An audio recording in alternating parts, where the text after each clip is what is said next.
A Course in Miracles Workbook, Lesson 79. Let me recognize the problem so it can be solved.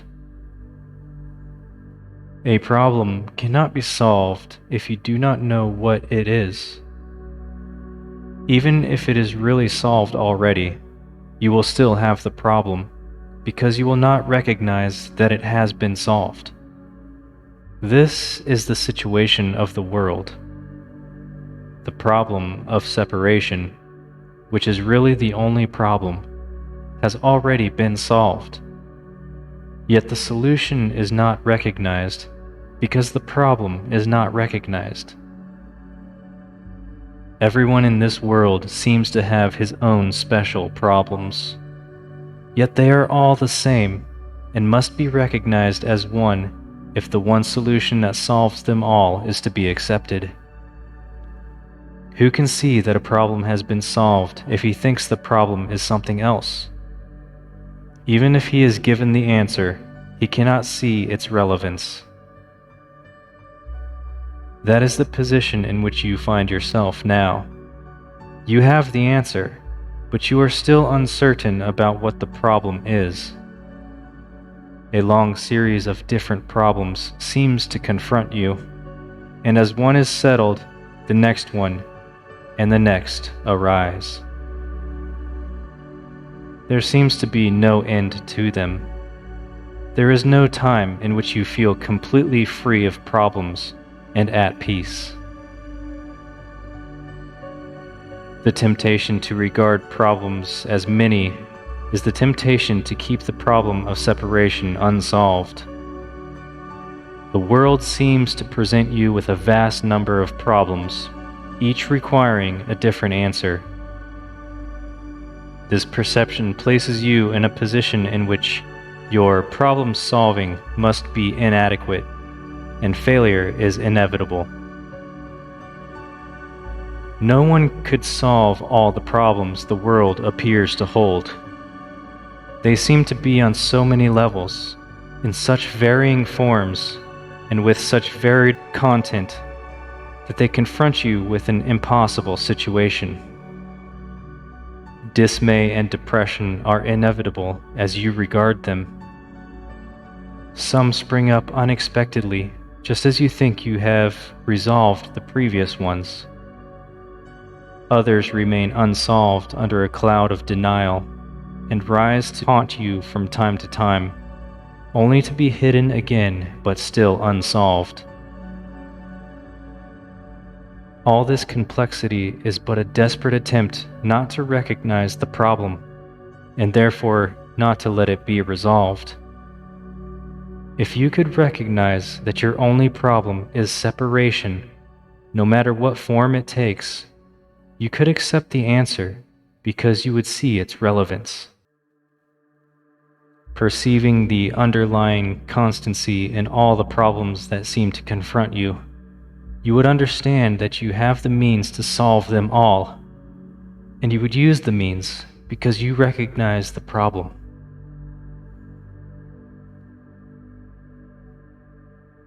In our longer practice periods today, we will ask what the problem is and what is the answer to it.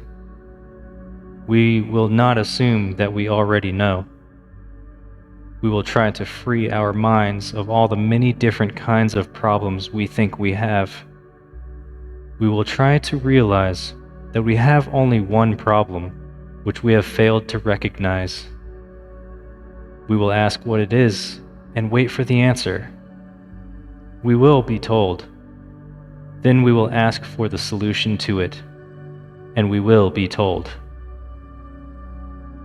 The exercises for today will be successful to the extent to which you do not insist on defining the problem. Perhaps you will not succeed in letting all your preconceived notions go, but that is not necessary. All that is necessary is to entertain some doubt about the reality of your version of what your problems are. You are trying to recognize that you have been given the answer by recognizing the problem, so that the problem and the answer can be brought together and you can be at peace. The shorter practice periods for today will not be set by time, but by need. You will see many problems today, each one calling for an answer.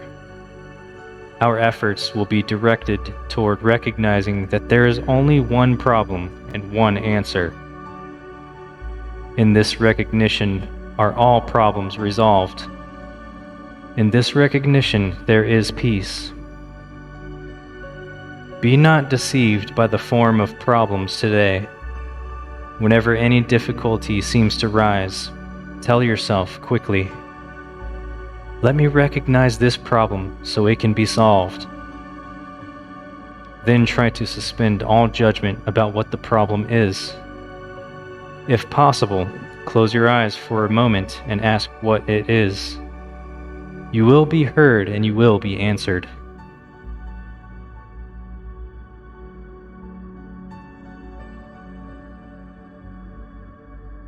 Now, close your eyes and begin with the idea by telling yourself, "Let me recognize the problem so it can be solved."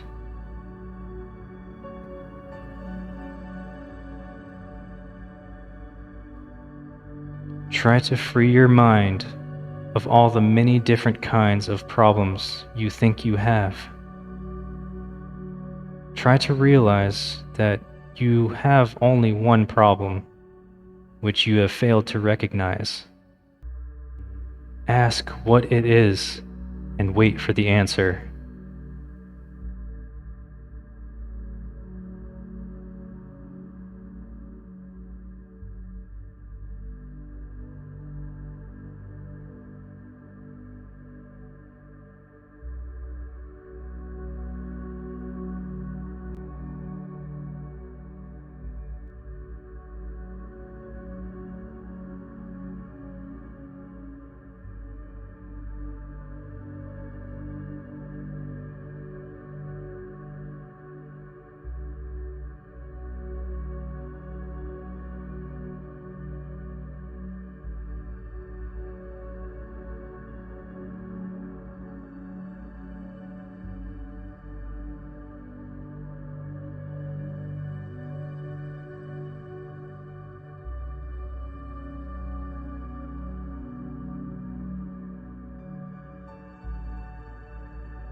Okay. This concludes Lesson 79. You will see many problems today, each one calling for an answer. Be not deceived by the form of problems. Whenever any difficulty seems to rise, tell yourself quickly, "Let me recognize this problem so it can be solved." Then try to suspend all judgment about what the problem is. If possible, close your eyes for a moment and ask what it is. Our efforts will be directed toward recognizing that there is only one problem and one answer. In this recognition are all problems resolved. In this recognition, there is peace.